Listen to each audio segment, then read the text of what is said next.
वळूया पुढील बातमीकडे। बातमी येत आहे राजकीय क्षेत्रातून। संजय राऊत उद्धव ठाकरे सेना पंतप्रधान नरेंद्र मोदीजींना औरंगजेब म्हणतात, कधी राहुल गांधी मोदींना चोर म्हणतात, कधी सोनिया गांधी सैतान हत्यार म्हणतात। इंडिया आघाडीचे नेते नरेंद्र मोदींना चायवाला म्हणतात असं म्हणत भाजपा नेते किरीट सोमय्या यांनी प्रत्युत्तर दिलं आहे। किरीट सोमय्या म्हणाले की जवाब मिलेगा, जनता जवाब देणार, आपकी बार 400 पार असं किरीट सोमय्या यांनी सांगितलं।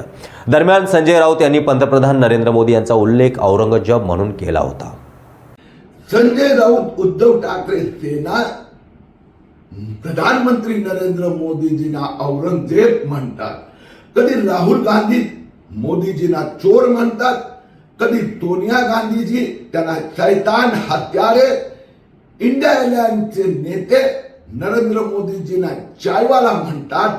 जवाब मिलेगा, जनता जवाब देणार, अब की बार 400 पार। मुंबई, पुणे, नागपूर, मराठवाडा असो का विदर्भ, राजकीय, सामाजिक, शैक्षणिक क्षेत्र असो का क्रीडा, सर्वच घडामोडीचे विश्लेषण पाहायला विसरू नका। फक्त देशोन्नती न्यूजवर।